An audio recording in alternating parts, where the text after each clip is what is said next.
அது வந்து தேவனுடைய வார்த்தை இல்லாமல் நம் தேவனுடைய சித்தத்தை அறிந்து கொள்ள முடியாது.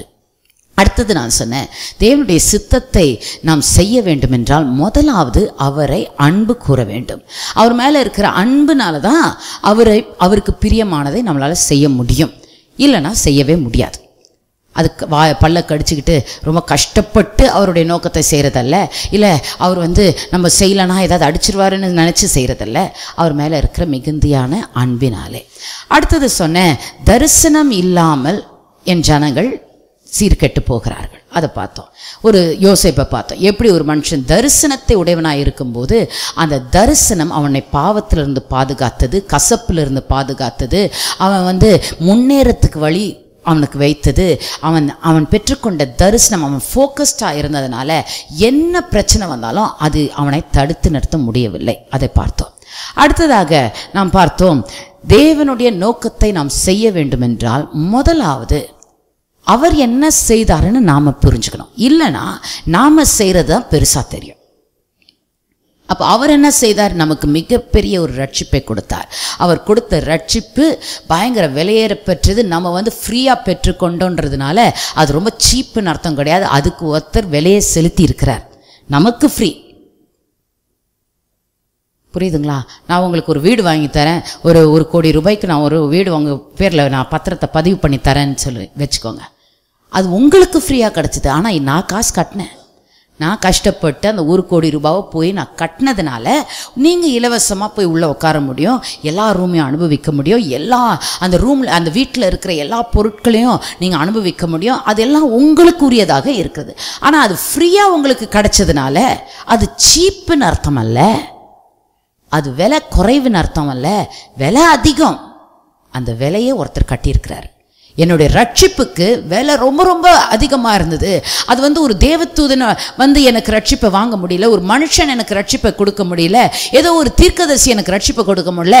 தேவ குமாரனே அவருடைய சிங்காசனத்தை விட்டு கீழே இறங்கி வந்து இந்த அழுக்கான பூமியில நடந்து எனக்காக பார்த்தீங்கன்னா, ஒரு பெரிய பதவியில் இருக்கிறவங்க கீழே இறங்கி வர்றது சும்மா சாதாரண விஷயம் இல்லை. குப்பையிலே இருக்கிறவங்க இறங்கி நடக்கிறது ஒன்றும் பெருசதில்லை. ஆனால் அவர் வந்து இறங்கி வந்து சில காரியங்களை செய்யும்போது பேப்பர்லாம் போடுறாங்க, பெரிய விஷயம் அது அப்படின்றாங்க. அவர் போய் அந்த மனுஷனை சந்திச்சார், அவர் போய் இதை செய்தார். அவ்வளோ பெரிய சீஃப் மினிஸ்டர் வந்து இங்கே வந்து விசாரிச்சு. ஏன்னா அவங்க இறங்கி வர வேண்டிய அவசியம் கிடையாது, ஆனால் அவங்க இறங்கி வராங்க. எதுக்கு? ஜனங்களுக்கு ஏதோ ஒன்று செய்வதற்கு. அவங்க செய்கிறாங்களோ இல்லையோ அது அடுத்த விஷயம். ஆனால் என் கர்த்தர், என் இயேசு நம்மளை அப்படியே கண்டுக்காமலே விட்டுருக்கலாம். நம்ம ரட்சிக்கப்பட்டா என்ன, படலைனா என்ன, நம்ம அவரை துதிச்சா என்ன, துதிக்கலனா என்ன, அவர் ஏற்கனவே கடவுள், அவர் ஏற்கனவே தேவன், அவர் ஏற்கனவே இரவும் பகலும் தேவதூதர்கள் பரிசுத்தர் பரிசுத்தர் பரிசுத்தர் என்று ஆராதிச்சுக்கிட்டே இருக்கிறாங்க. ஆராதனைக்கு குறைவு கிடையாதுங்க. ஆராதிக்கிறதுக்கு ஆள் இல்லைன்று நம்மளை பிடிக்கல, நம்மளை ஆள் சேர்க்கல, இல்லை. அவருக்கு ஏற்கனவே கோடான கோடி தேவதூதர்கள் இரவும் பகலும் நைட் அண்ட் டே. நம்மளாவது ஆராதிக்கிறதுக்கு கொஞ்ச நேரம் ரெஸ்ட் எடுத்துடுறோம், அந்த தேவதூதர்கள் பார்த்தீங்கன்னா ரெஸ்டே கிடையாது. நைட் அண்ட் டே துதிச்சுக்கிட்டே ஆராதிச்சுக்கிட்டே வணங்கிக்கிட்டே இருக்கிறாங்க. அப்படிப்பட்ட ஒரு சூழ்நிலை அவருக்கு ஆராதிக்கிறதுக்கு ஆளே தேவை கிடையாது. ஆனால் பரலோகத்தை விட்டு பாருங்க, பரலோகம் பார்த்தீங்கன்னா it is has streets made of gold, அப்படியே தங்க வீதிகள். அங்க நடந்து பழக்கமானவர் இந்த புழுதியில நடந்தார், இந்த நாத்தத்தில் வந்தார், பாவம் நிறைந்த இந்த உலகத்தில் வந்தார். எதற்காக? நமக்கு இந்த மிகப்பெரிய விலையேறப்பட்ட ரட்சிப்பை நமக்கு வாங்கி கொடுக்கும்படி வந்தார். அந்த ரட்சிப்பு என்னன்னு நம்ம எல்லாவற்றையும் பார்த்தோம் ஏற்கனவே, இல்லையா? அதை தெரிஞ்சுக்கிட்டா தான் நம்ம அவருடைய சித்தத்தை செய்யறதுக்கு நம்ம ஆரம்பிக்க முடியும். அடுத்தது நான் சொன்னேன், இந்த ரட்சிப்பை நாம் பெற்றுக்கொண்ட பிறகு நம்ம எப்படி இருக்கிறோம்? ரட்சிப்பு ஃபர்ஸ்ட் வந்த உடனே நம்ம ஒரு குழந்தையை போல மாறுகிறோம் என்று சொன்னேன். அப்போ ஒரு குழந்தை என்று சொல்லும்போது அந்த குழந்தை ஃபர்ஸ்ட் என்ன ஆசைப்படுது? இப்போ 1 பேதுரு 2ஆம் அதிகாரத்தில் நம்ம பார்த்தோம். 1 பேதுரு 2ஆம் அதிகாரம் முதல் 3 வசனங்கள் படிக்கலாம். இப்படி இருக்க கர்த்தர் தயவுள்ளவர் என்று நீங்கள் ருசி பார்த்தது உண்டானால், அப்போனா என்ன அர்த்தம்? ருசி பார்க்கணும். ருசி பார்த்தது உண்டானால் சகல துர்க்கணங்களையும் சகலவித கபடத்தையும் வஞ்சகங்களையும் பொறாமைகளையும் சகலவித புறங்கூறுதலையும் ஒழித்துவிட்டு. பாருங்க, இங்க சொல்றாரு, நீங்க கர்த்தர் தயவுள்ளவர் என்று நீங்க ருசி பார்த்தீங்கன்னா, உண்மையா ஒரு மனுஷன் ருசி பார்த்தா இந்த துர்க்குணம் அவனோட ஒட்டி இருக்காது, கபடு அவனுக்கிட்ட ஒட்டி இருக்காது, பொறாமை ஒட்டி இருக்காது, வஞ்சனை ஒட்டி இருக்காது, புறங்கூறுதல் ஒட்டி இருக்காது. ஏன்னா அவன் கர்த்தர் அவர் மிகவும் நல்லவர் என்று ருசி பார்த்திருக்கிறான். அப்புறம் 3ஆம் வசனம் படிங்க, நீங்கள் வளரும்படி. இப்போ இது பிரச்சனை என்ன? போன வாரத்தில் இதுதான் சொன்னேன் இல்லையா? பிரச்சனை என்ன? வளர்ச்சி இல்லை, இன்னும் வளரல, இன்னும் குழந்தையாவே இருக்கிறீங்க. இன்னும் குழந்தையாவே இருந்தாக்க இந்த துர்குணம்லாம் ஒட்டிக்கிட்டே இருக்கும். பிள்ளையா இருக்கும்போது, குழந்தையா இருக்கும்போது நாத்தம் சில நேரத்தில் ஒட்டிக்கிட்டே வருது. இல்லைன்னா அது அழுக்கில் விளையாடுது, அதுக்கு தெரியல எது அழுக்கு எது சுத்தம்னு அதுக்கு தெரியாது. நம்ம தான் கற்றுக் கொடுக்குறோம், உடனே கையை கழுவி விடுறோம், இல்லை இது பண்ணாத அது பண்ணாதுன்னு சொல்கிறோம். ஆனால் குழந்தைக்கு தெரியாது, எது அழுக்குன்னு தெரியாது. பார்த்தீங்கன்னா ஒரு பிள்ளை பார்த்தீங்கன்னா இந்த வெஸ்டர்ன் டாய்லெட்டில் போய் அங்கே தண்ணி இருக்கும் பாருங்கள், உள்ளுக்கு போய் டக்கு டக்குன்னு தண்ணி எடுத்து குடிச்சிக்கிட்டே இருக்குது. அதுக்கு தெரியல அது டாய்லெட்டில் இருக்கிற தண்ணி, அது குடிக்கூடாது. ஒரே விளையாட்டு அந்த பிள்ளை.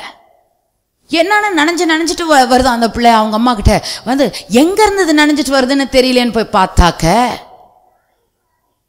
சொல்லப்போனால் அவங்க அம்மாவுக்கு பங்கில் எடுத்துகிட்டு வந்து கொடுத்துதான் டம்ளரில் தண்ணி. அவங்க அம்மாவும் குடிச்சிட்டு கொடுத்தாங்களா, பார்த்தா திருப்பி எடுத்துகிட்டு போய், எங்கே இந்த பிள்ளை தண்ணி பிடிச்சிட்டு வந்து, இங்கே தண்ணி கேன் இங்கே இருக்குதே, எங்கே போய் தண்ணி பிடிச்சிட்டு வருதுன்னு தெரியல. இந்த அம்மாவும் நல்லா குடிச்சிட்டு இருக்குது. ஏன்னா அந்த பிள்ளைக்கு தெரியாது எது க்ளீன் எது டர்ட்டின்னு தெரியாது. குழந்தையா இருக்கும்போது நம் அந்த அழுக்கு அசுத்தம்லாம் புரியாது, தெரியாது. போய் பின்னாடியே போய் பார்த்தாக்க டாய்லெட்ல இருந்து எடுக்குதான் அந்த பிள்ளை. நிறைய நேரத்தில் கிறிஸ்தவர்கள் நாம் அப்படி தான் இருக்கிறோம். எங்கேருந்து எடுத்து குடிக்கணும்னு ஒரு விவஸ்தையே இல்லாமல் ஆயிடுச்சு. எங்கெங்கேயோ போய் எதையாவது எடுத்து, ஏதோ நம்ம தாகத்துக்கு எங்கேயோ இல்லை, தாகத்துக்கு எங்கேயோ இல்லை. அவர் சொல்ற, நீங்கள் வளரணும். வளர்ந்தீங்கன்னா இந்த நாத்தம், இந்த அசுத்தம், இந்த துர்குணம், இந்த கபடு, இந்த போலியான வாழ்க்கை, இந்த ஏமாத்திர வஞ்சனையான வாழ்க்கை, இதெல்லாம் என்ன ஆகிடும்? உங்களை விட்டு ஒளிந்து போகும். ஆனால் வளர்றதுக்கு, போன வாரம் சொன்ன, வளர்றதுக்கு நமக்கு அவசியமானது படிங்க 3ஆம் வசனம், நீங்கள் வளரும்படி புதிதாய் பிறந்த குழந்தைகளைப் போல திருவசனமாகிய கலங்கமில்லாத ஞான பாலின் மேல் வாஞ்சையாயிருங்கள். ஃபர்ஸ்ட் நம்ம வைக்க வேண்டியது வாஞ்சை, விருப்பம். எது மேல விருப்பம்? தேவனுடைய வார்த்தையின் மேல ஒரு வாஞ்சை, ஒரு பசி, ஒரு தாகம். அது எப்படிப்பட்டது? அது கலங்கமில்லாத ஞானப்பால். அது ஞானத்தை கொடுக்கிற ஒரு பால். நமக்கு பாருங்க, பேதையா இருக்கிறவங்களுக்கு கூட ஞானத்தை கொடுக்கிறது தேவனுடைய வார்த்தை. பேக்கா இருக்கிறவங்கள ஷார்ப்பாக்குறது தேவனுடைய வார்த்தை.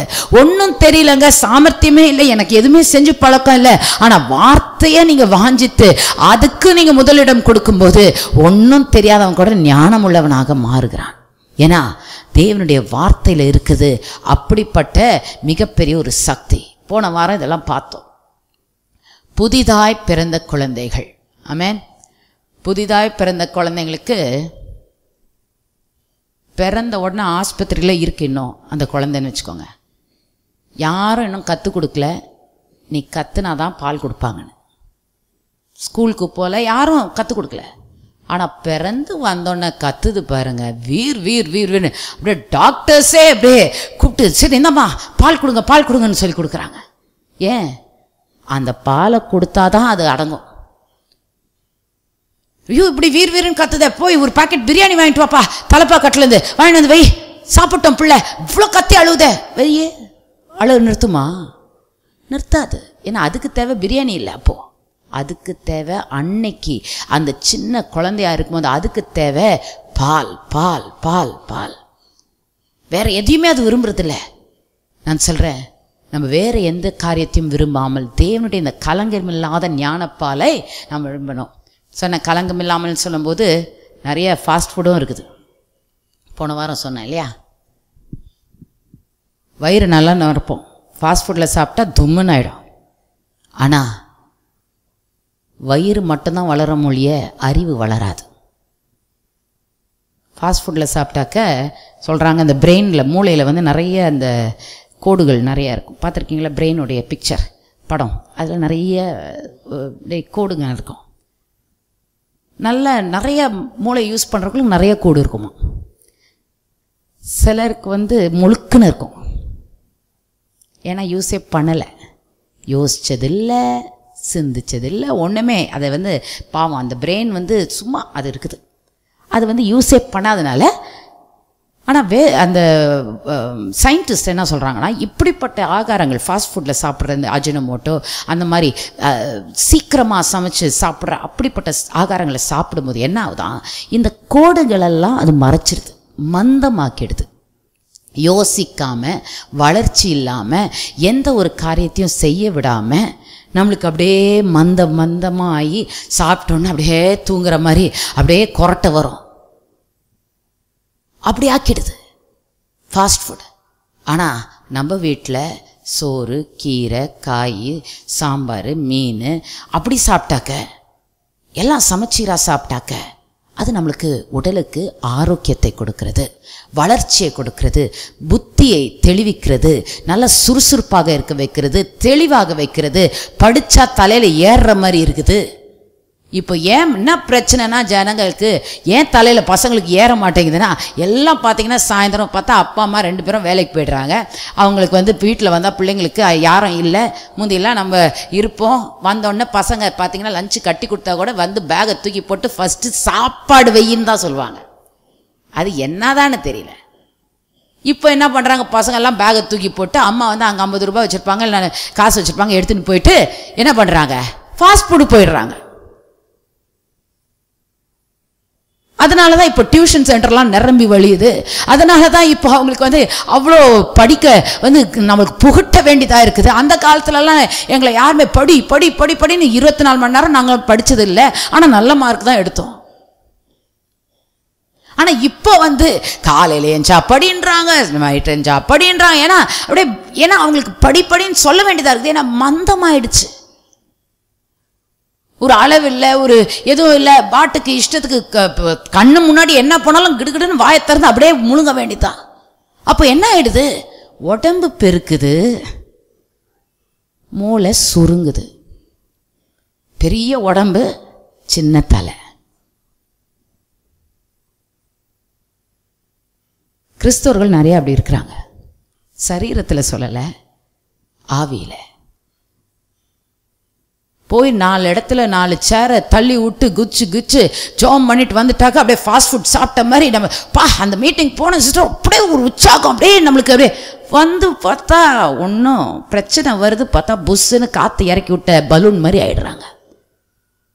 எல்லாம் போச்சு சிஸ்டர். ஏன்னா அங்கே குதிச்சிங்களே, என்னாச்சு, அது அங்கே குதிச்சதோட முடிஞ்சது, ஃபாஸ்ட் ஃபுட் சாப்பிட்டது மாதிரி. அது நான் சொல்கிறேன், தேவனுடைய வார்த்தை இல்லாமல் நம்மளை வாழ வைக்கிறது ஒன்றுமே அல்ல.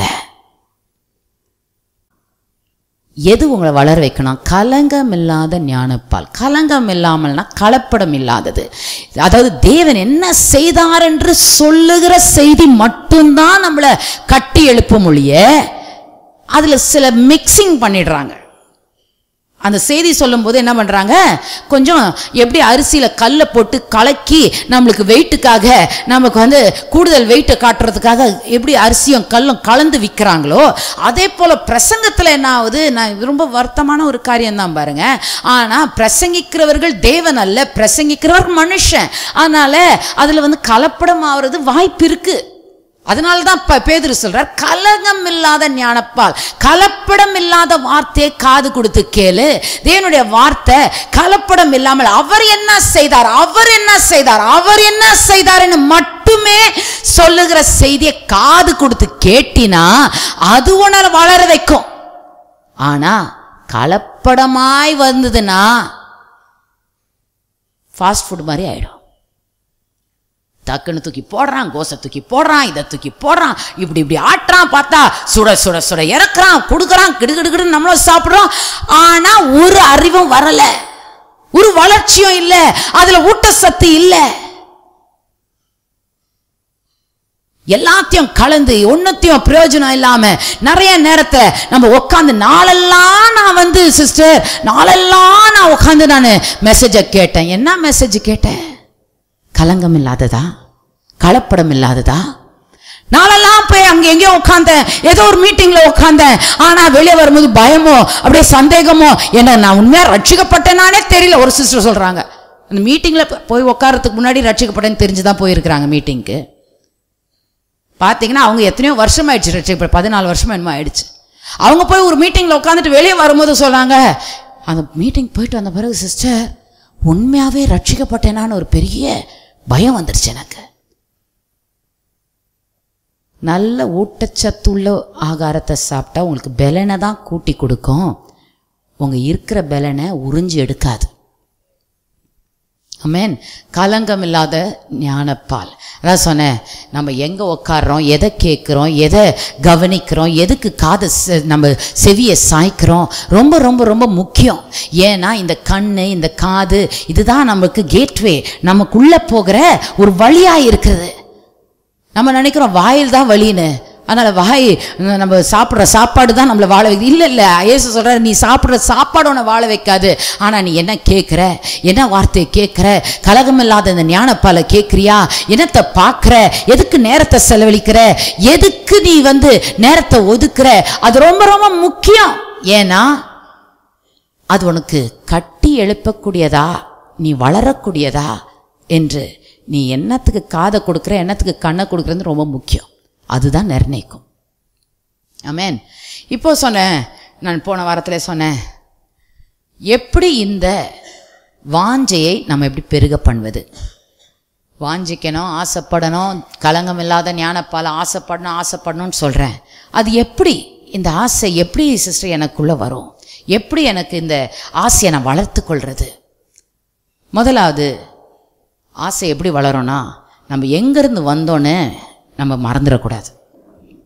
எங்கேருந்து வந்தோன்னு மறந்துடக்கூடாது. ஒரு மரம் பூமியில் ஒட்டிகிட்டு இருந்தால் தான்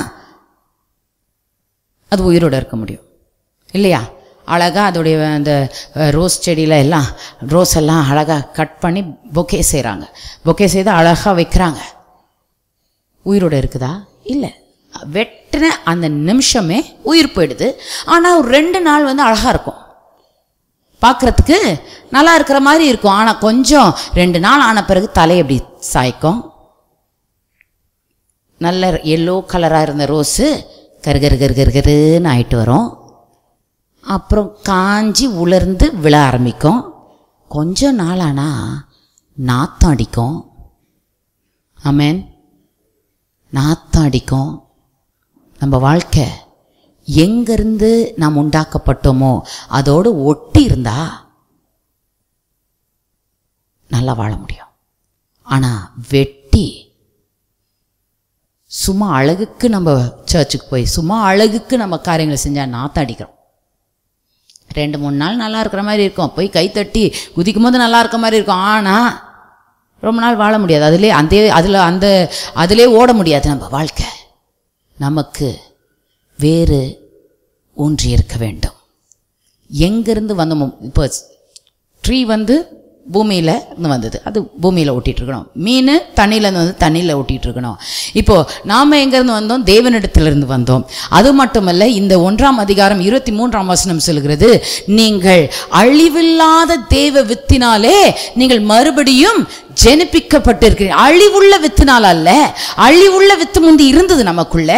அழிவுள்ள வித்து தான் இந்த கபடு, இந்த துர்குணம், இந்த நாசம், இந்த ஏமாத்துறது, இந்த கெட்ட புத்திகள், இதெல்லாம் அழிவுள்ள வித்துனால வந்தது. ஆனா இப்போ அந்த அழிவுள்ள வித்தை எடுத்துட்டு அழிவில்லாத வித்தாகிய தேவனுடைய வசனத்திலே நாம் மறுபடியும் ஜெனிப்பிக்கப்பட்டிருக்கிறோம். மறுபடியும் ஜெனிப்பிக்கப்பட்டிருக்கோம்னா மறுபடியும் பிறந்திருக்கிறோம். நம்ம ரட்சிக்கப்பட்டது எப்படி? இந்த அழிவில்லாத தேவனுடைய வசனத்தினால நம்ம ரட்சிக்கப்பட்டிருக்கோம். அப்போ எப்படி ரட்சிக்கப்பட்டோமோ அந்த ரட்சிப்பை பெற்ற அதே விதத்தில் தான் நம்மளால வாழவும் முடியும். இப்போ நம்ம வாழணும்னா நம்ம ஏதோ ஒரு சபையில் போய் சேர்றதுனால நம்ம வாழ்றது இல்லை, இந்த வார்த்தைனால வாழ்கிறோம். ஆமென். இந்த வார்த்தை அதோடு கூட நம்ம ஒட்டி இருந்தா நம்மளால வாழ முடியும். அதோடு கூட ஒட்டி இருந்தாதான் நம்ம ஜீவனோட இருக்க முடியும். அதுதான் இங்க பிலிப்பியர் 2ஆம் அதிகாரத்தில் பார்க்கலாம். பிலிப்பியர் திருப்பிக்கலாம். பிலிப்பியர் 2ஆம் அதிகாரம்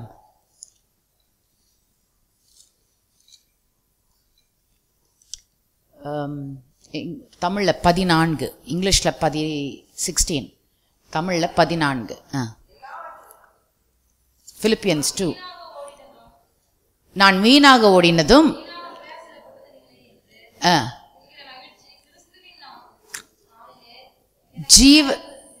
ஜீவ வசனத்தை பிடித்து கொண்டு, 14ஆம் வசனம் கடைசியில் வருது தமிழில்.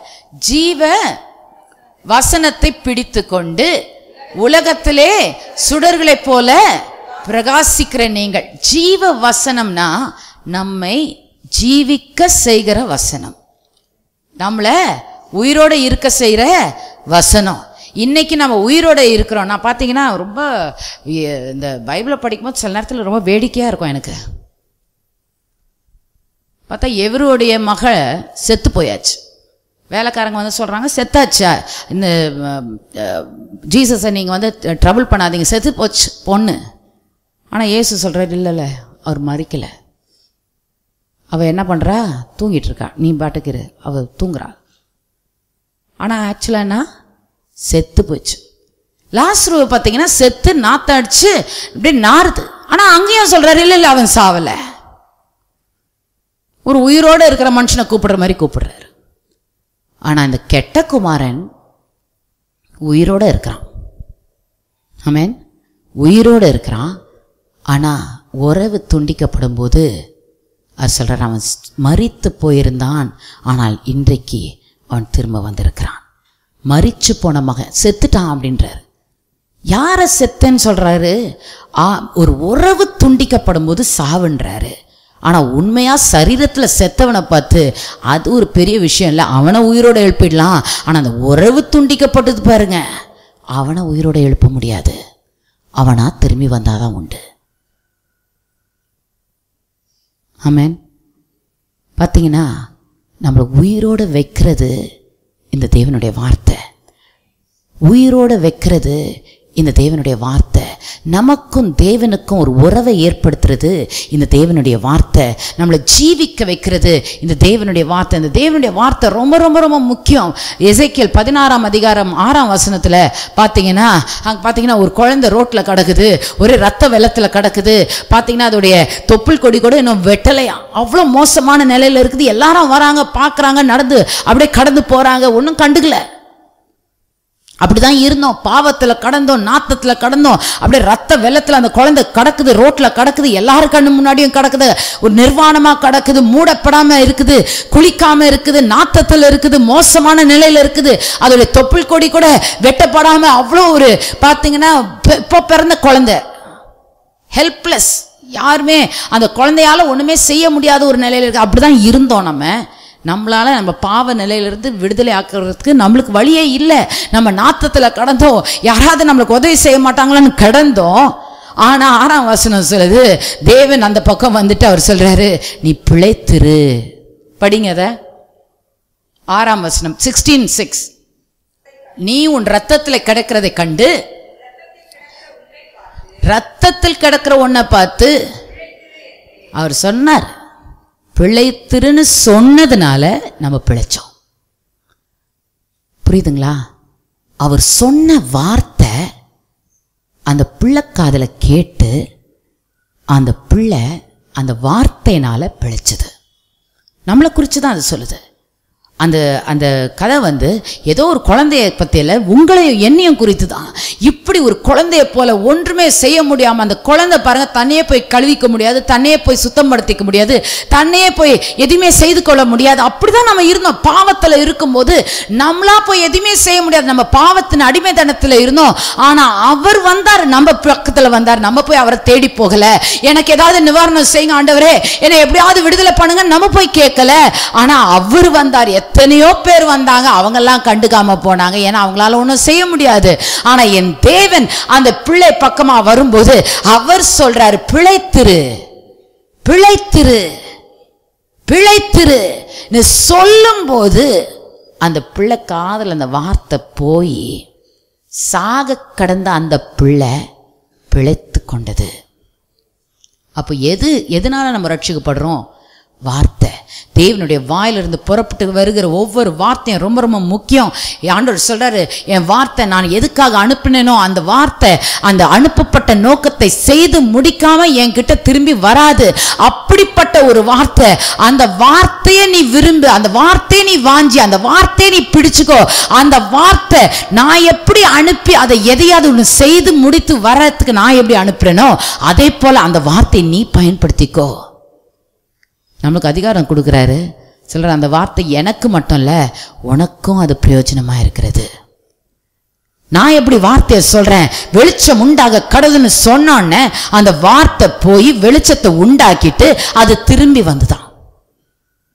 அதே போல நீங்க உங்க வாழ்க்கையில, நம்மளுடைய கிறிஸ்தவ வாழ்க்கையில எது வேணும்னாலும் என்ன வேணும்னாலும் நம்ம வேற விதத்தில் பெற்றுக்கொள்ள முடியாது. இந்த வார்த்தையை நம்மள எடுத்து பேசும்போது அது உருவாக்கி திரும்ப நம்ம கிட்ட வரும். அதனால வார்த்தை இல்லாம நம்மளால வாழ முடியாது. வார்த்தை நம்மளை சுத்தமாக்குகிறது.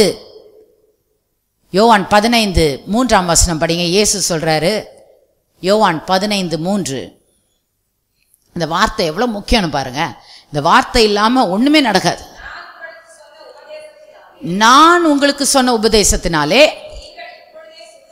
நீங்கள் இப்போவே சுத்தமாயிருக்கிறீர்கள். எப்படி சுத்தமானீங்க?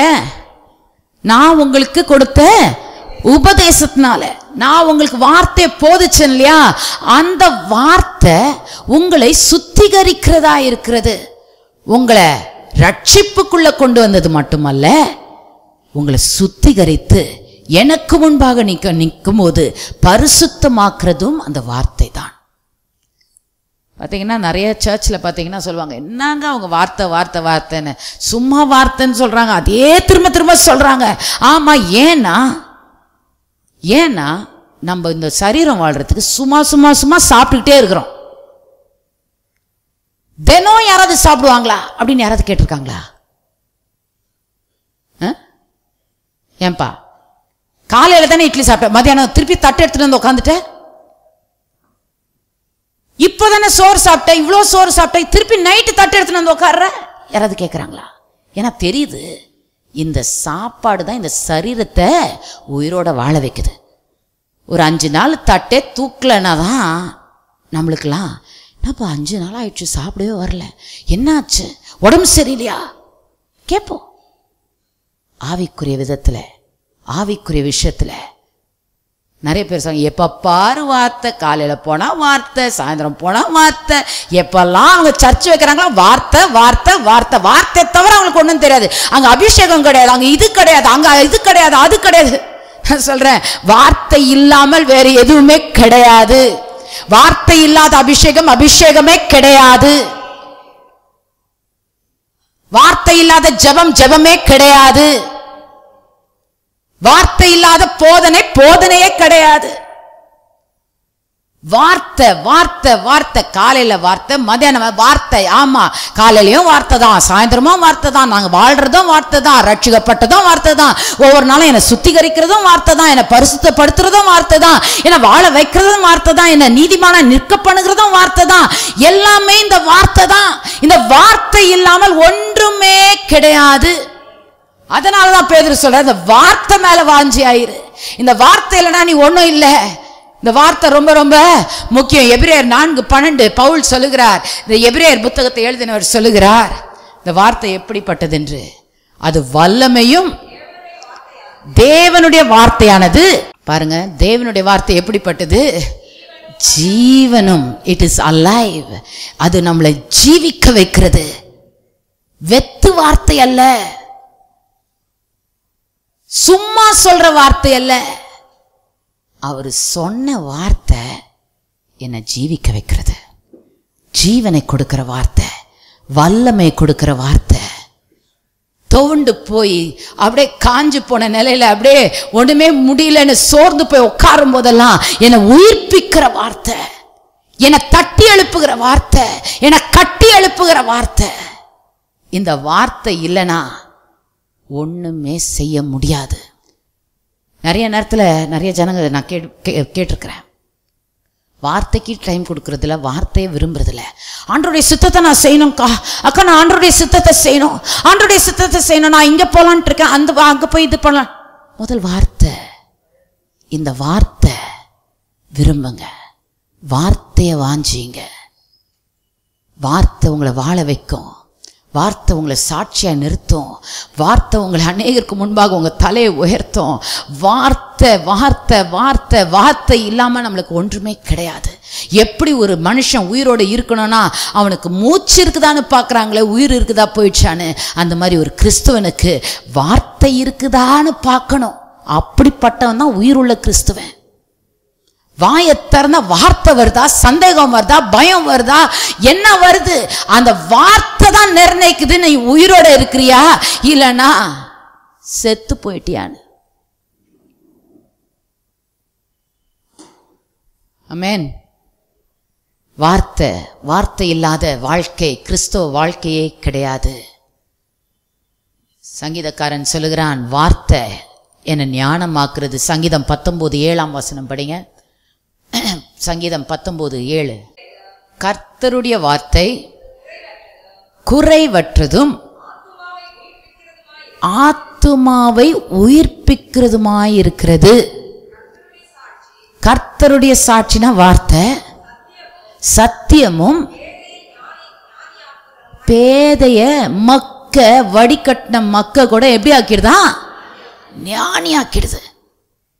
நான் சொல்றேன், இந்த வார்த்தை இல்லாம கிறிஸ்துவ வாழ்க்கையே வேஸ்ட். கிறிஸ்துவ வாழ்க்கையே ஒன்றும் பிரயோஜனம் இல்லாத வாழ்க்கை. வார்த்தை நம்மளை வாழ வைக்கிறது, வார்த்தை நம்மளை ஞானமாக்குறது, வார்த்தை நம்மளை பரிசுத்தமாக்குது. வார்த்தை ஞானம்னா சொல்லும்போது நம்ம கிறிஸ்துவ வாழ்க்கையை நல்ல விதத்தில் வாழ்றதுக்கு நம்மளுக்கு உதவி செய்யுது.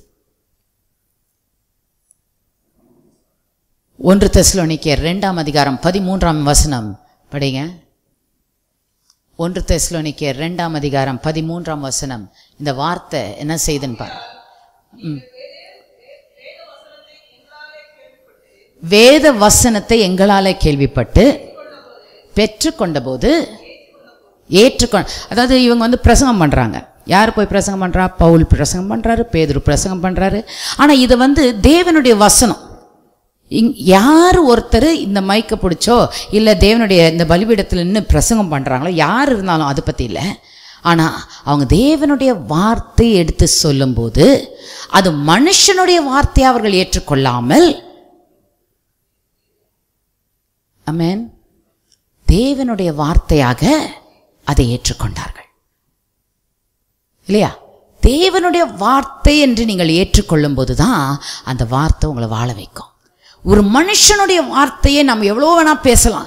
மனுஷனா எத்தனையோ வீட்டில் நம்ம ஆறுதல் சொல்லலாம், அறிவுரை சொல்லலாம், ஆலோசனைகள் கொடுக்கலாம். ஆனால் ஒரு மனுஷனுடைய வார்த்தைக்கும் நான் ஒரு மனுஷனா இது பண்ணிங்கன்னா இதை படித்தா நல்லது, இந்த கோர்ஸ் பண்ணினா உனக்கு நல்லதுன்னு ஆலோசனை கொடுக்கலாம். ஆனால் அதே இது தேவனுடைய வார்த்தையிலிருந்து இல்லை, இப்படி பண்ண தேவன் சொல்லுகிறார், இது தேவனுடைய சித்தமாக இருக்குது, நீ இப்படி உயர்ந்து வருவது தேவனுடைய விருப்பமாக இருக்குது, இதுதான் தேவன் உன்னை குறித்து ஒரு சித்தம் வைத்திருக்கிறார் என்று எடுத்து வசனத்திலிருந்து எடுத்து சொல்லும்போது அது தேவனுடைய, நான் சொல்கிற ஆலோசனை அல்ல, அது தேவனுடைய வார்த்தை என்று நாம் ஏற்றுக்கொள்ள வேண்டும். ஆமென். ஆகையால் முதலாவது நம்ம இந்த ஆசையை வளர்த்து கொள்ள வேண்டும் என்றால் நம்ம தேவனுடைய வார்த்தையில் பிறந்தோம், தேவனுடைய வார்த்தையில் ரட்சிக்கப்பட்டோம், தேவனுடைய வார்த்தையால் பரிசுத்தமாக்கப்பட்டோம், தேவனுடைய வார்த்தையால் கழுவப்பட்டோம், தேவனுடைய வார்த்தையால் நீதிமானாக நிற்கிறோம், தேவனுடைய வார்த்தையால் ஞானவானாக்கப்பட்டிருக்கிறோம், தேவனுடைய வார்த்தையினால் தான் தினம் தினம் நம்ம பிழைக்கிறோம் என்று முதலாவது நாம் அறிந்து கொள்ள வேண்டும். இந்த வார்த்தை இல்லைன்னா நம்மளால் ஒன்றும் செய்ய முடியாது. அந்த குழந்தை, பச்சை குழந்தை, அதுக்கு தெரியுது, எனக்கு இன்னைக்கு பிரியாணி வேண்டாம், எனக்கு இன்னைக்கு அழகு ட்ரெஸ் வேண்டாம், இன்னைக்கு எனக்கு பார்பி டால் வேண்டாம், எனக்கு இந்த பொம்மை வேண்டாம், இந்த ட்ரெயின் வேண்டாம், எனக்கு வேண்டியது என்னை உயிரோட வைக்கணும், நான் உயிரோட இருக்கணும்னா எனக்கு தேவையானது இந்த கலங்கம் இல்லாத பால். நிறைய நேரத்தில் ஆண்டவரை நம்ம தேடுறதே, எனக்கு இது வேணும், எனக்கு அது வேணும், வீடு வேணும், எனக்கு இந்த பணம் வேணும், எனக்கு இது வேணும், அது வேணும்னு பொருளை நம்ம தேடி போகிறோம் மொழியே. முதலாவது நம்ம உயிரோட வாழ வைக்கிறது இந்த பால், இந்த கலகம் இல்லாத வார்த்தை, தேவனுடைய வார்த்தை என்று அறிந்து அதை நாம் விரும்பும் போது வேதம் சொல்லுது, முதலாவது தேவனுடைய ராஜ்யத்தையும் அவருடைய நீதியும் தேடுங்கள், ஒன்று கூட உங்களுக்கு குறைவுபடாது, எல்லாமே நான் கூட உங்களுக்கு கொடுப்பேன், ஒன்றுமே குறைவாக இருக்காது. நான் பைபிளே படிச்சுட்டு இருந்தேன், என்னங்க இந்த வேதத்துக்கு தான் நான் முதலிடம் கொடுக்குறேன், இப்படி இருந்தால் எப்படி இருக்கும் வாழ்க்கை, ஒன்றுமே இல்லையே என்கிட்ட அப்படின்னு நீங்கள் சொல்கிறதுக்கு வாய்ப்பே இல்லைங்க. ஏன்னா வாழ வைக்கிற இந்த வார்த்தையை நீங்கள் பிடிச்சுக்கிட்டீங்கன்னா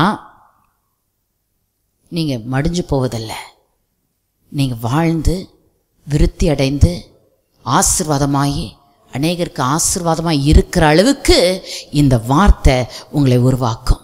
ரெண்டாவது, இந்த ஆசையை நாம் வளர்த்து கொள்ள வேண்டும் என்றால் இந்த 1 பேதுரு 2ஆம் அதிகாரம் 2ஆம் வசனத்தில் சொல்லப்பட்ட காரியங்களை நம்ம ஒழிச்சு கட்டணும். ஒழிச்சு கட்டினாதான் வார்த்தையில் ஆசை வரும். ஆமென். ஒழிச்சு கட்டினாதான் பார்த்தீங்கன்னா பாவம் இருக்கிற இடத்துல தேவனுடைய வார்த்தைக்கு இடமே இல்லை. பாவம் இருந்தால் பாவம் வாழ்க்கை, பாவம்னா நம்ம ஒன்றும் பெருசாக தப்புலாம் பண்ண மாட்டோம், என்ன ஒருத்தவங்களை பற்றி இன்னொருத்தவங்க கிட்ட சும்மா அப்படி போட்டு வைப்போம், முடிச்சு கட்டி விடுவோம், சிண்டு கட்டி விடுவோம், அவ்வளோதானங்க. என்னங்க நம்ம ஊரில் நடக்காததா, நடந்ததை தானே சொன்னேன், அங்கே நடந்ததை கிடுகிடுன்னு தூக்கிட்டு போய் கிடுகிடுன்னு ஒரு வீட்டில் போய் நம்ம அங்கே கக்கலைன்னா நம்மளுக்கு முடியாது, அவ்வளோதான் நம்ம செய்கிற பாவம், ஒன்றும் பெரிய பாவம் இல்லை அப்படின்னு நம்ம நினைக்கிறோம். ஆனால் பேதுரு சொல்கிறாரு, இதை நீ ஒழிச்சு கட்டினாதான் நீ வளர முடியும். இந்த கேவலமான, அசுத்தமான, நாத்தமான, இந்த அருவருப்பான இந்த துர்குணங்களை ஒழிச்சு கட்டினாதான் நீ வளர முடியும். நீ வளர்ந்தாதான் உன் குடும்பம் வளர முடியும். ஆமென். வளர்ச்சி இல்லாமல் எந்த நன்மையும் நம்ம பார்க்க முடியாது.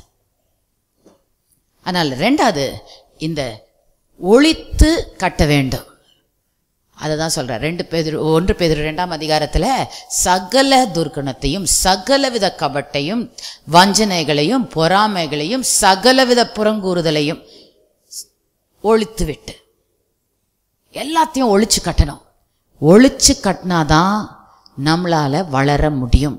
ஏன்னா இந்த துர்குணம் என்று சொல்லும்போது இது தீமையான ஒரு குணம், அசிங்கமான நாத்தமான ஒரு குணம். அந்த நாத்தத்தோடு நம்ம வளரவே முடியாது. அது நம்மளை என்ன பண்ணுது, அடக்கிடுது. அது நம்மளை என்ன பண்ணிடுது, அது பார்த்திங்கன்னா இந்த குழந்தை வளரும்போது நாத்தத்தில் இருக்கும்போது நிறைய வியாதிகள் அந்த பிள்ளைக்கு வந்துக்கிட்டே இருக்கு. ஏன்னா அந்த நாத்தத்தினால, இந்த தீமையால், இந்த அசுத்தத்தினால வருகிற இன்ஃபெக்ஷன். அப்பப்போ ஆஸ்பத்திரி, அப்பப்போ சளி, அப்பப்போ வாந்தி, அப்பப்போ பேதி. ஒரு பிள்ளை அப்படிதான், அந்த அம்மாவுக்கு எதுவுமே சுத்தமாக வச்சுக்கவே தெரியாது. எப்பப்பாரு சொல்லுவாங்க, குழந்தைக்கு வயிற்று போக்குமா. நான் சொல்வேன், வீட்டை சுத்தமாக வை, குழந்தைய தினம் குளிப்பாட்டு, அப்பப்போ கையை கழுவு, குழந்தைக்கு குழந்தை எங்கே தவிழ்ந்து போதுன்னு பாரு, அங்கே தினம் தொட, வீட்டை தினம் தொட.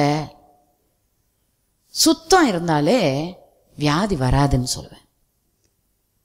நம்ம ஆவிக்குரிய கிறிஸ்தவர்கள் இந்த அசுத்தத்தை வச்சுக்கிட்டு ஆரோக்கியமாக வாழணும்னு நம்ம நினைக்கிறோம். அசுத்தத்தை வச்சுட்டு ஆவிக்குரிய வளர்ச்சி அடைவோன்னு நம்ம நினைக்கிறோம். நான் சொல்கிறேன், இந்த இன்ஃபெக்ஷனு, இந்த அசுத்தத்தினால இந்த பிள்ளையுடைய வளர்ச்சி எப்படி கெடுக்கப்படுதோ, எப்படி அது தடுக்கப்படுதோ, எப்படி அது ஸ்லோ ஆகுதோ, அதே போல் இந்த நாத்தம்லாம் நம்மளை சுற்றி இருந்தாக்க ஆவிக்குரிய வளர்ச்சி நம்மளுக்கு ஸ்லோ டவுன் ஆகிடுது. நம்மளால் வளர முடியல. கபடு, சகல விதமான கபடுனா என்ன சொல்கிறதுனா ஏமாத்துறது. எப்படி ஒரு மீன் பிடிக்கும் போது தூண்டில் போடுறாங்க இல்லையா, அதுக்கு ஒரு ஏதாவது ஒன்று போடுவாங்க, வேறு ஒரு மீனையோ ஏதோ ஒன்று போட்டு அதை அது என்ன நினச்சிக்கும், ஐயோ அது ஒரு மீனை நினச்சிட்டு பிடிக்க வருது. அதை ஏமாற்றி நம்ம என்ன பண்ணுறோம், அதை மாட்டி விட்டுறோம், சிக்க வச்சிடறோம். இதெல்லாம் சர்ச்சில் ரொம்ப ரொம்ப ரொம்ப ரொம்ப சூப்பர் கில்லேடிங்க. பேதைகளை ஞானமாக்குனார். எதுக்குன்னா நல்லா வாழ்கிறதுக்கு. இந்த மாதிரி திருட்டுதனமோ, இந்த மாதிரி வஞ்சிக்கிறதும் ஏமாத்துறதும், இப்படி மற்றவங்களை சிக்க வச்சு அவங்க தவிக்கிறத பார்த்துக்கிட்டு நம்ம சாப்பிட்றதும் அதுக்காக கொடுக்கப்படலை ஞானம். இந்த டர்ட்டி கேரக்டர்லாம் நம்ம என்ன பண்ணணும், இந்த அசுத்தமான கேரக்டர்லாம் ஒழிச்சு கட்டணும். ஏன்னா அது நம்மளை வளர வைக்காது, வளர்ச்சியை தடை பண்ணுது. வஞ்சிக்கிறது, இந்த கபட்டுத்தனம், இந்த ஏமாத்துறதனம், ஹிப்போக்ரஸின்னு சொல்லும்போது இந்த பார்த்திங்கன்னா முந்தைய காலத்துலலாம் நடிகர்கள்லாம் அவங்க முகத்திரையா மாஸ்க் போட்டுக்குவாங்க. இந்த க்ளவுன்லாம் பார்த்திங்கன்னா உள்ளே பார்த்தா அசிங்கமாக இருக்கும் மூஞ்சி, ஆனால் வெளியே பார்த்தா இங்கே அப்படி ரெட்டாக அப்படி வரைஞ்சி ஒயிட்டாக பெயிண்ட் பண்ணி அப்படியே அழகான மூஞ்சி மாதிரி சிரிச்சுக்கிட்டே இருக்கிற மாதிரி இருக்கும். ஆனால் அந்த க்ளவுன் அழுகுறது கூட நம்மளுக்கு தெரியாது. அது என்ன சொல்லுது, உள்ள ஒரு முகம், வெளியே ஒரு முகம், சர்ச்சில் ஒரு முகம், வீட்டில் ஒரு முகம், புருஷங்கிட்ட ஒரு முகம், வீட்டில் பிள்ளைங்கக்கிட்ட ஒரு முகம். இந்த நாடகம் ஆடுறத விட்டுடணும். உண்மையாக இருக்கணும். நம்ம எப்படி இருக்கிறோமோ மற்றவங்க நம்மளை அப்படியே நேசிச்சா போதும். யாரும் அப்படியோட நம்ம நாடகம் ஆடி ஒன்றும் யாரும் நம்மளை நேசிக்கணும்னு அவசியம் கிடையாது. நான் எப்படி இருந்தேனோ அதே மாதிரி என் கர்த்தர் என்னை நேசிச்சாரியே, அவரே என்னை நேசிக்கும் போது நான் இவங்களுக்காகலாம் நான் நாடகம் ஆட வேண்டிய அவசியம் கிடையாது. அதெல்லாம் ஒழிச்சு கட்டிடணும். இந்த நடிக்கிறது, இந்த ஏமாத்துறது, பொய் சொல்கிறது, புறங்கூறுறது, இதையெல்லாம் நாம் என்ன பண்ண வேண்டும், ஒழிச்சு கட்டணும். ஏன்னா புதுசாய் பிறந்த குழந்தைகளைப் போல நாம் புது வாழ்க்கை, புது ஜீவன், புதிய அன்பு, இது எல்லாமே நமக்குள்ளே ஊற்றப்பட்டிருக்குது. ஒரு குழந்தைக்கு எப்படி எல்லாம் புதுசாக நம்ம கொடுக்குறோமோ அதே போல் தேவன் இந்த புதிய ஜீவனை நமக்குள்ளே ஊற்றிருக்கிறார், புதிய அன்பை நமக்குள்ளே ஊற்றியிருக்கிறார், புதிய ஒரு வாழ்க்கையை நம்மளுக்கு கொடுத்துருக்கிறார். அந்த புதிய வாழ்க்கையிலே நாம் தொடர்ந்து ஓடணும். பழைய குப்பையும் பழைய அழுக்கையும் பழைய அப்படியே அந்த டின்னுங்களெல்லாம் தடன்னு இழுத்துன்னு போகிற மாதிரி அந்த பழசையும் ஓட்டையும் உடசலையும் நம்ம விட்டு ஒழிச்சிட்டு புதிய ஜீவனை, புதிய வாழ்க்கையை, புதிய அன்பை நாம் அனுபவிக்கிறவர்களாக. ஆமென். புதிய ஜீவன், புதிய வாழ்க்கை, புதிய அன்பு, இதெல்லாம் ஆண்டவர் நமக்குள்ள கொடுத்துட்டாரு. இதெல்லாம் நம்ம அனுபவிக்கும்படி நாம் இந்த பழைய காரியங்களை ஒழித்து கட்ட வேண்டும். மூன்றாவது, நமக்கு இந்த வாஞ்சையை நாம் பெருகணும்னா முதல் சொன்னேன், நாம் எங்கிருந்து வந்தோமோ அதை மறந்துடக்கூடாது. அதோடு ஒட்டி இருந்தால் தான் நம்மளுக்கு ஜீவன். அது வார்த்தை என்று சொன்னேன். ரெண்டாவது சொன்னேன், இந்த அசுத்தமானதெல்லாம் ஒழிச்சு கட்டணும். ஏன்னா பாவம் எங்கே இருக்குதோ அங்கே வார்த்தைக்கு இடம் கிடையாது. பாவம் இருக்கிற இடத்துல வார்த்தைக்கு இடம் கிடையாது. வார்த்தை இருக்கிற இடத்துல பாவம் நெருங்க முடியாது. மூன்றாவது, இந்த ஆசை நாம் வளர்த்து கொள்ள வேண்டும் என்றால் எனக்கு இந்த கலகமில்லாத ஞானப்பால் அவசியம் என்று நாம் அறிந்து கொள்ள வேண்டும். இந்த கலகமில்லாத ஞானப்பால் எனக்கு அவசியம் தேவை, மேண்டேட்ரி. இது எனக்கு இது ஆப்ஷன் கிடையாது. இஷ்டம் இருந்தா பால் குடி, இஷ்டம் இல்லைன்னா விட்டுடு, அப்படி இல்லை. இது அவசியமானது. இது இந்த பால் இல்லாமல் என்னால் உயிர் வாழறதுக்கே முடியாது என்று அதோடைய அவசியத்தை, அதோடைய முக்கியத்தை, அதோடைய அடிப்படையான ஒரு காரியம் எனக்கு அப்படின்னு நம்ம அறிந்து கொள்ள வேண்டும். ஏன்னா அது இல்லைன்னா ஒன்றுமே கிடையாது. பார்த்தீங்கன்னா இந்த ஞானப்பால் வெறும் குழந்தைகளுக்கா? நான் கிறிஸ்தவன் ஆயிட்டு நான் எவ்வளோ வளர்ந்துட்டேன் சிஸ்டர், ரட்சிக்கப்பட்ட 30 வருஷம் ஆயிடுச்சு, எனக்கு இனிமே இந்த ஞானப்பால்லாம் இல்லை, கலகமில்லாத இந்த வார்த்தையெல்லாம் வேண்டாம், எனக்கு இப்போ ஃபாஸ்ட் ஃபுட்டே போதும் நிறைய பேர் நினைக்கிறாங்க. இல்லை இல்லை, புதுசாக ரட்சிக்கப்பட்டிருந்தாலும் மெச்சோர்ட் கிறிஸ்டியனாக இருந்தாலும் ஊர்கா மாதிரி ஊர்ன கிறிஸ்டியனாக இருந்தாலும் யாராக இருந்தாலும் இந்த கலப்படம் இல்லாத தேவன் யார், அவர் என்ன செய்தார் என்ற அந்த வார்த்தையை தவிர வேற எந்த வார்த்தையும் நம்மளை வாழ வைக்காது. புரியுதுங்களா? மற்ற வார்த்தைகள் நம்மளுக்கு கேடுகளை உண்டு பண்ணும். ஆமென். நினச்சி பாருங்கள், காலையிலேன்னு சொன்ன பிள்ளை லேஸ் வச்சுட்டு சாப்பிடுது, காலையிலேன்னு சொன்ன அந்த லேஸ் சிப்ஸு, அதுக்கப்புறம் ஒரு கிட்கேட்டு, அதுக்கப்புறம் கொஞ்ச நேரம் கழித்து குர்குரே, அதுக்கப்புறம் கொஞ்ச நேரம் கழித்து இன்னொரு சாக்லேட்டு, அதுக்கப்புறம் இன்னொரு கொஞ்ச நேரம் கழித்து இன்னொரு பெரிய சிப்ஸ் பேக்கெட்டு, இப்படியே சாப்பிட்டுட்டு இருந்தா புத்தி வளராது. சொல்கிறாங்க கொடுக்காதீங்கன்றாங்க, டாக்டர் சொல்கிறாங்க கொடுக்காதீங்க, ஏன்னா மூளை வேலை செய்யாது, மந்தமாயிடும், மக்காயிடும், யூஸ்லெஸ் ஆகிடும். ஆனால் ஆவிக்குரிய ஜனங்கள் அதை நினைக்கிறதே இல்லை. கலப்படம் இல்லாதது சின்ன குழந்தை பிறந்தது மட்டுமல்ல, நம்ம சாகிற வரைக்கும் இந்த கலகம் இல்லாத ஞானப்பால் என் தேவன் என்ன செய்தார் என்று திரும்ப திரும்ப திரும்ப அது 1000 வாட்டி நம்ம அதை படித்தாலும் 1000 வாட்டி அதை கேட்டாலும் அது ஒவ்வொரு முறையும் என்னை வளர வைக்குது. ஒவ்வொரு நாளும் என்னை முன்னேற செய்து, ஒவ்வொரு நாளும் எனக்கு நம்பிக்கை இல்லாத போது அந்த வார்த்தை அந்த செய்தியை கேட்கும் போதெல்லாம் எனக்கு நம்பிக்கையை அது ஊட்டி தருகிறது. அதனால் நம்ம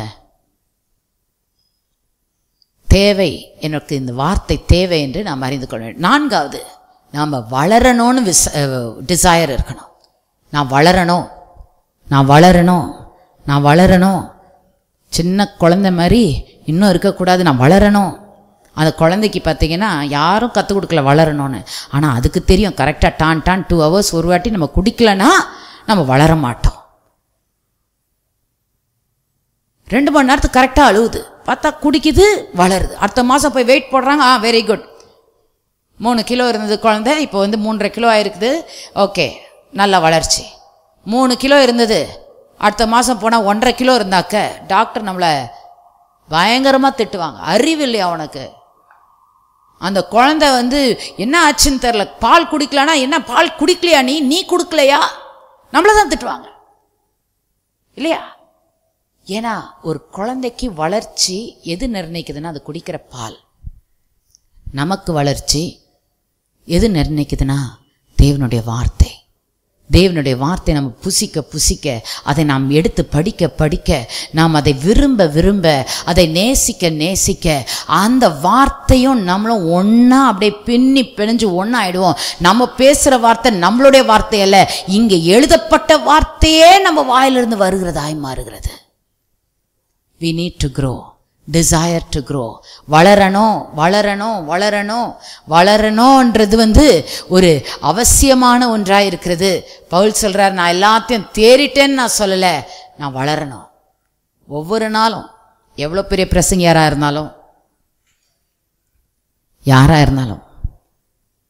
வளரணும். ஒவ்வொரு வாட்டியும் நம்ம இங்கே பிரசங்கம் பண்ணும்போது அடிக்கடி நான் பைபிள் காலேஜில் கூட சொல்வேன், ஏதோ ஒரு நாளைக்கு போய் பிரசங்கம் பண்ணோன்ட்டு போயிட்டு ஏதோ ஒரு சீடியை கேட்டு ஏதோ ஒரு மேகசீனை படிச்சுட்டு போய் பிரசங்கம் பண்ணாதீங்க.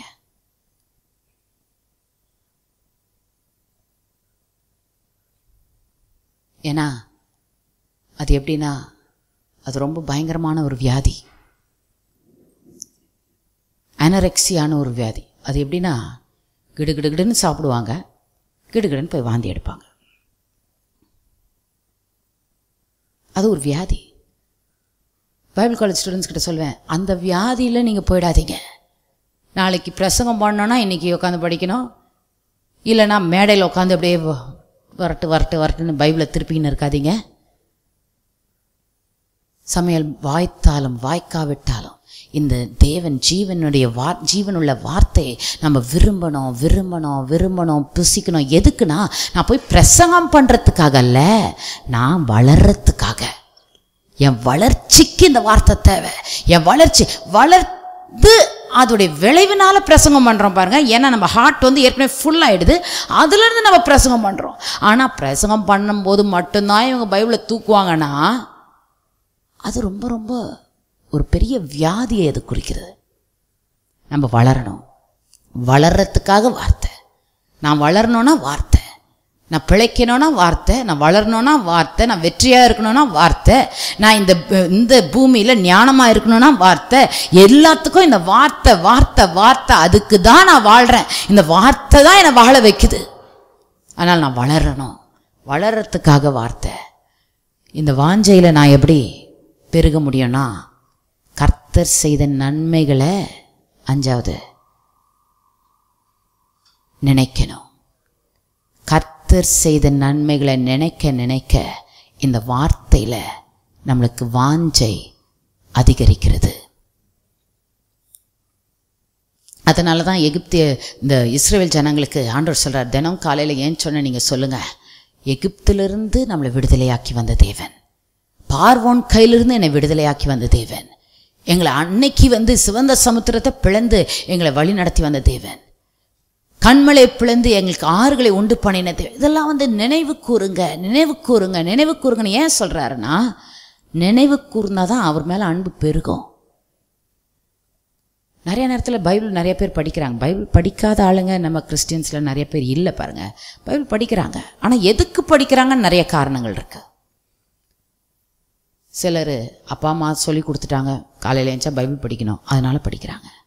சிலர் இல்லை பைபிள் படிக்கலைன்னா நம்மளுக்கு ஏதாவது தீமை நடத்துகிறோம் இன்னைக்கு, அப்படி ஒரு மூட நம்பிக்கை, அதனால் பயந்துட்டு பைபிள் படிக்கிறாங்க.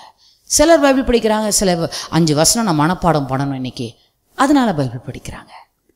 ஆனால் நான் சொல்கிறேன், வேதத்தை படிக்கும்போது அது மேலே ஒரு அன்புனால, அவர் எனக்கு செய்த நன்மைகளை நினைக்க அவர் செய்த நன்மைகளை நினைக்க அந்த வார்த்தை என்னை வாழ வச்சுது. அந்த வார்த்தை என்னை பிழைத்திருன்னு சொல்லிச்சு. இந்த வார்த்தை என்னை தேடி வந்துச்சு. இந்த வார்த்தை என்னை குப்பையிலேருந்து தூக்குச்சு. இந்த வார்த்தை எனக்கு ஜீவனை கொடுத்தது. இந்த வார்த்தை என்னை கண்மலையின் மேல் நிற்க பண்ணுச்சு. இந்த வார்த்தை என்னுடைய தள்ளாடி போயிருந்த காலை என்னை பலப்படுத்துச்சு. இந்த வார்த்தை நான் வாழ்றதுக்கு ஒரு அர்த்தத்தை கொடுத்துச்சு. இந்த வார்த்தைன்னு சொல்லி நான் என் தேவனிடத்திலிருந்து பெற்றுக்கொண்ட நன்மையெல்லாம் நினைக்கும் போது இந்த வார்த்தை மேல ஒரு அன்பு வந்துடுது, வார்த்தை மேல ஒரு வாஞ்சை வந்துடுது. இந்த அனரெக்சியா என்று இந்த பெரிய வியாதி சொன்ன இல்லையா, அதை சும்மா எடுத்து பார்த்தேன். அது என்ன, நிறைய கிறிஸ்டியன்ஸ்க்கு கூட அந்த சிம்டம்ஸ் நிறைய இருக்கு. எழுதிட்டு வந்தேன் அதை. ஏன்னா இன்றைக்கி தான் அந்த அனரெக்சியான்னு நான் கேள்விப்பட்டிருக்கேன், ஆனால் அதோடைய சிம்டம்ஸ்லாம் எனக்கு அதிகமாக தெரியாது. எனக்கு தெரியும் அவங்க கிடுகிடுன்னு சாப்பிடுவாங்க, கிடுகிடுன்னு வாந்தி எடுப்பாங்க, அது வரைக்கும் தான் எனக்கு தெரியும். நல்லா ஒல்லியாக இருக்கணும்னு ஆசைப்படுறவங்க அப்படி பயங்கரமாகிடுவாங்க. ஆக்சுவலாக ஃபஸ்ட்டு டயட் பண்ணணுன்னு ஆரம்பிக்கிறவங்க தான் இதை ஆரம்பிப்பாங்க. ஆனால் பார்த்தா கை காலெல்லாம் அப்படியே எலும்பு அப்படியே தோலுமா அப்படியே ரொம்ப, அவங்கள பார்த்தீங்கனாலே தெரியும் அவங்களுக்கு ஏதோ பயங்கரமான வியாதின்னு, அப்படி ஆகிடுவாங்க. ஆனால் அந்த சிம்டம்ஸை பார்த்தாக்க எனக்கு ஒரே வேடிக்கை. ஏன்னா நிறைய ஆவிக்குரிய ஆட்களுக்கு இந்த சிம்டம்ஸ் இருக்குது. ஃபஸ்ட்டு சிம்டம்ஸ், ரொம்ப நாள் சாப்பிட மாட்டாங்களாம், லாங் பீரியட்ஸ் விதவுட் ஈட்டிங். ரொம்ப நாள் அப்படியே பட்டினி போடுவாங்க, பட்டினி போராட்டம்னு சொல்கிறாங்களா, பட்டினி கிடப்பாங்க. ஆவிக்குரிய கிறிஸ்தவர்கள் நிறைய பேர் தேவனுடைய வார்த்தையை ஞாயிற்றுக்கிழமையான பைபிளை தட்டி உதறி, அங்கே கிடக்கும் பாரு பைபிள், அங்கே எங்கேயோ வச்சேன்னு நினைக்கிறேன், எடு. ஒரு வாரம் ஆயிடுச்சு சாப்பிட்டு. ஆனால் என்ன சொல்லுவாங்க, இங்கே உட்காந்து சிஸ்டர் அப்படியே பூஸ்ட் குடிச்ச மாதிரி ஆயிடுச்சு. திங்கக்கிழமை பூஸ்ட் இறங்கும், டியூஸ்டே பூஸ்ட் இன்னும் கொஞ்சம் இறங்கும், புதன்கிழமை டொயினாவும், வியாழக்கிழமை படுத்துருவாங்க, வெள்ளிக்கிழமை ஆளே காணாமல் போயிடுவாங்க. இப்போ சனிக்கிழமை அப்படியே சுகர்ச்சி எழும்பி, ஞாயிற்றுக்கிழமை அப்படியே தவழ்ந்து திரும்பியும் இங்கே உட்காருவாங்க, திருப்பி பூஸ்ட் குடித்த மாதிரி இருக்கும். இல்லை இல்லை. லாங் பீரியட்ஸ் விதவுட் ஈட்டிங், அது ஒரு பெரிய ஒரு சிம்டம், ஒரு அறிகுறி. நீங்கள் ஆவிக்குரிய விதத்தில் நீங்கள் இந்த அனரெக்சியான்ற வியாதி நமக்கு வந்துடக்கூடாது. அடுத்த சிம்டம்ஸ் பார்த்திங்கன்னா, ரொம்ப நிறைய எக்ஸசைஸ் பண்ணுவாங்களாம். சாப்பிட மாட்டாங்க, ஆனால் எக்ஸசைஸ் மட்டும் மும்முரமாக செஞ்சுக்கிட்டே இருப்பாங்க. நிறைய ஆவிக்குரிய கிறிஸ்தவர்கள் அப்படி தான். பைபிளை மட்டும் படிக்க மாட்டாங்க, ஆனால் நிறைய ஆக்டிவிட்டீஸ். சபைக்கு இது பண்ணுறது, அது பண்ணுறது, இந்த நான் தூணாக இருக்கிறனாக்கோ, நான் இதை பண்ணுறனாக்கோ, அதை பண்ணுறனாக்கோ, இதை பண்ணுறேன், இந்த சபைக்கு நான் இதை பண்ணேன், ஆஸ்பத்திரி ஊழியத்துக்கு போனேன், இங்கே போய் ட்ராக்ஸ் கொடுத்தேன், அங்கே போய் பண்ணேன். நீ முதல் படிச்சியா ட்ராக்கை? நீ முதல் வார்த்தையை படிச்சியா? கிடையாது. ஆனால் ஒரே எக்ஸசைஸ் தான். அது என்ன ஆகுதுன்னா, சாப்பிடாம எக்ஸசைஸ் பண்ணி எலும்பு தேஞ்சு ஏந்திரிக்க முடியாத அளவுக்கு ஆயிடுறாங்க. ஆவிக்குரிய விதத்தில் நம்ம அப்படி ஆகிடக்கூடாது. நம்ம எவ்வளோ உட்கொள்கிறோமோ அதை விட அதிகமாக நம்ம வெளியே நம்ம கொடுத்தோன்னா நம்ம பட்டினியாக நம்ம மரித்து போயிடுவோம். நம்ம எவ்வளோ சாப்பிட்றோமோ அவ்வளோதான் நம்மளால் வேலை செய்ய முடியும். அதுக்கும் மேலே நம்ம செஞ்சோன்னா செத்துருவோம். நம்ம எவ்வளோ வார்த்தையை நம்ம எடுத்துக்கிறோமோ அதுக்கும் மேலே சும்மா எதையாவது நம்ம செஞ்சுக்கிட்டே இருக்கணும்னு நம்ம நினைக்கிறோன்னா அது தப்பாக போயிடும். நம்ம நிறையா வேலை பாருங்கள், நம்மளுடைய தரிசனம் பெருசாக இருந்தால் அதிகமாக புசிக்கணும். அதனால் நிறைய நான் சாப்பிட்லங்க, நல்லா கம்மியாகவே செஞ்சுக்கிறேன் ஆண்டவருக்கு, அப்படி சொல்லலை. நம்ம எவ்வளோ ஆண்டவருக்கு செய்ய போகிறோமோ அதை விட அதிகமாக ஆண்டவருடைய வார்த்தையை நம்ம புசிக்கணும். இன்றைக்கி எவ்வளோ ஆண்டவருக்காக நான் செய்ய போகிறேனோ அதை விட அதிகமாக ஆண்டவருடைய வார்த்தை புசிக்கணும். ஏன்னா அந்த வார்த்தை தான் எனக்கு பலனை கொடுக்குது. Lot of exercise. அடுத்தது பார்த்திங்கன்னா டிப்ரெஷன். எந்த ஒரு காரியத்தையும் ஜெயத்தோடு அவங்க எடுக்கவே முடியாது. Depression. they don't have the ability to handle problems. பிரச்சனை வந்ததுன்னா சோர்வு. புருஷனுக்கு வேலை போயிடுச்சுன்னா ஒப்பாரி வச்சு ஒரே அழுக. ஆனால் இவங்க பார்த்தீங்கன்னா 32 வருஷம் ஆயிடுச்சு ரட்சிக்கப்பட்டு. ஆனால் வார்த்தை தெரியலனா பிரச்சனைகளை சமாளிக்க தெரியாது. நம்ம சோர்வில் போயிடுவோம். டிப்ரெஷன் வந்துடும். எப்படி மனசோர்வு வருதோ ஆவிக்குரிய சோர்வு வந்துடும். வார்த்தை இல்லைன்னா நமக்கு ஒரு சந்தோஷமோ புத்துணர்ச்சியோ நம்மளுக்கு கிடைக்காது. இந்த வியாதியோடைய சிம்டம்ஸ் நான் சொல்கிறேன். அடுத்தது சோஷியல் ஐசோலேஷன். எல்லார்கிட்டையும் பிரிஞ்சிடுவாங்க, தனியாக இருப்பாங்க. ரொம்ப ஆவிக்குரிய ஜனங்களை பார்த்துருக்கீங்களா? எப்பொழுதும் தனியாக இருப்பாங்க. ஒருத்தவங்க எனக்கு தெரியும், மனுஷங்கக்கிட்ட பேசவே மாட்டாங்க. என்னக்கா பண்ணுறீங்கன்னா சொல்லுவாங்க, ஆண்டரோட பேசிக்கிட்டே இருக்கிறேன், ஆண்டரோட பேசிக்கிட்டே இருக்கிறேன், ஆண்டரோட பேசிக்கிட்டே இருப்பேன்றாங்க. முதல்ல வார்த்தையை படிச்சிங்களா? கிடையாது. வார்த்தைக்கு டைம் கிடையாது. 5 மைல் போகிறேன், போகும்போதெல்லாம் அவங்க சொல்கிறாங்க 5 மைல் போவேன், இங்கே போவேன், அங்கே போவேன். பார்த்தா வார்த்தையில் ஒன்றுமே தெரியாது அவங்களுக்கு. அவங்களுக்கு பிரச்சனை வந்தது, அப்படியே ஒட்டஞ்சு போயிட்டாங்க, இடிஞ்சு போயிட்டாங்க. அவங்களுக்கு சாதாரண கிறிஸ்தவங்க போய் வார்த்தையை சொல்லி கொடுக்க வேண்டியதாயிடுச்சு. ஆனால் இவங்க பார்த்தீங்கன்னா 5 மைல் தூரம் போவேன், இந்த மலைவாசிங்களுக்கு நான் போய் ஊழியம் செஞ்சேன், இதை பண்ணேன் அதை பண்ணேன்னு பெருசாக சொல்கிறாங்களொழிய இவங்களுக்கு இடிகிற மாதிரி பிரச்சனை வரும்போது தூக்கி நிறுத்துறதுக்கு தேவனுடைய வார்த்தை உள்ள இல்லை. தனியாக போயிடுவாங்க, அப்படியே தனிமையில் போயிடுவாங்க. அவங்க கடவுளும் அவங்களாம், அவ்வளோதான். நான் சொல்கிறேன், இல்லை இல்லை, இது பெரிய வியாதியை குறிக்குது. வார்த்தை நம்மளுக்குள்ளே இருந்தால் நான் சொல்கிறேன், நம்மளால் பிரச்சனையை ஜெயிக்க முடியும், நம்மளால் வளர முடியும், நம்மளால் முன்னேற முடியும். நமக்குள்ள ஜீவன் இருக்கிறதுனால மற்றவங்க சோர்ந்து போய் உட்காரும்போது அவங்கள ஜீவிக்கும்படி நம்ம கொடுக்குற வார்த்தை அவங்கள பிறப்பிக்கும், உயிர்ப்பிக்கும். புரியுதுங்களா? நம்ம சோர்ந்து போய் உட்கார மாட்டோம், எழுந்து நிற்கலாம். ஆவிக்குரிய பட்டினி நம்மளை ஆவிக்குரிய மரணத்தை நமக்கு கொடுக்கும். கிடுகிடுன்னு சாப்பிட்டு கிடுகிடுன்னு வாந்தி எடுத்துடலாம். சாப்பிட்டேன்னு சொல்லலாம், செஞ்சேன்னு சொல்லலாம், போனேன்னு சொல்லலாம். ஆனால் வளர்ந்தோமா? வார்த்தையில் வளர்றோமா? அன்பில் வளர்றோமா? விசுவாசத்தில் வளர்றோமா? தயவில் வளர்றோமா? நற்குணத்தில் வளர்றோமா? நான் சொல்கிறேன், இதில் நம்ம வளரணும்னா ஏதோ ஷார்ட்கட் மெத்தட் எதுவுமே கிடையாது. வார்த்தை, இந்த வார்த்தை தான் நம்மளை வளர வைக்கும். இந்த வார்த்தையை முதலாவது விரும்புங்க, வார்த்தையை முதல்ல நேசிங்க, வாஞ்சிங்க. நம்மளுடைய இதய துடிப்பு எப்படி அந்த குழந்தை கத்தி கதறி அந்த பாலுக்கு கதறுதோ, அதே போல மான்கள் நீருடைய வாஞ்சித்து கதறுவது போல, தேவனே உம்முடைய வார்த்தையை நான் ஏங்கி அதுக்கு நான் வாஞ்சிக்கிறேன், அதுக்கு நான் கதறுகிறேன். ஜெபிக்கலாம். கர்த்தாவே, இந்த அருமையான காலை வேளையிலே ஆண்டவரே, நீர் எங்களோடு கூட பேசினதுக்காக உமக்கு நன்றி செலுத்துகிறோம். நாங்கள் வளரணும் ஆண்டவரே, வளரணும் வளரணும். கர்த்தாவே, எங்களுக்கு உதவி செய்யுங்க. உம்முடைய வார்த்தை எங்களுடைய பாதைகளுக்கு வெளிச்சமாய் இருக்கட்டும். எங்களுக்கு நாங்கள் போக வேண்டிய வழிகளை ஆண்டவரே இந்த வார்த்தை எங்களுக்கு போதிக்கட்டும். நாங்கள் வளரட்டும்ப்பா. இந்த தீய குணங்களை நாங்கள் விட்டு ஒழிச்சு விட்டு ஆண்டவர் உம்முடைய வார்த்தையை நாங்கள் நேசித்து, உம்முடைய வார்த்தையை நாங்கள் வாஞ்சித்து, உம்முடைய வார்த்தையை நாங்கள் விரும்பி, எங்கள் வாழ்க்கையே உம்முடைய வார்த்தையினாலே நாங்கள் கட்டி எழுப்பும்படி எங்களுக்கு நீங்கள் உதவி செய்யுங்க.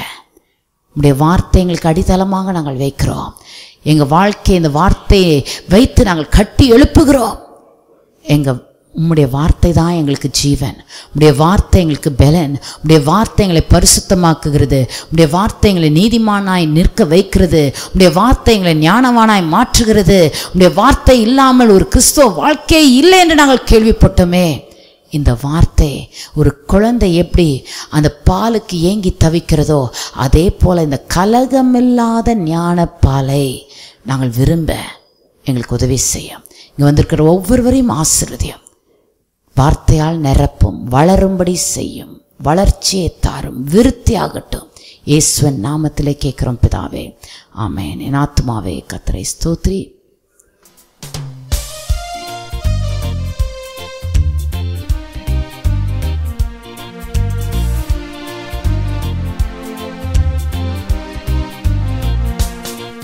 உன்னை ஆசீர்வதித்தேன், உன்னை மேன்மைப்படுத்துவேன். உன்னை ஆசீர்வதித்தேன், உன்னை மேன்மைப்படுத்துவேன். உன் எல்லையை நீ விரிவாக்கு, உன் கயிறுகளை நீளமாக்கு, உன் கூடாரத்தை விசாலமாக்கு. அதை தடை செய்யாதே. உன் எல்லையை நீ விரிவாக்கு, கயிறுகளை நீளமாக்கு, கூடாரத்தை விசாலமாக்கு. அதை தடை செய்யாதே.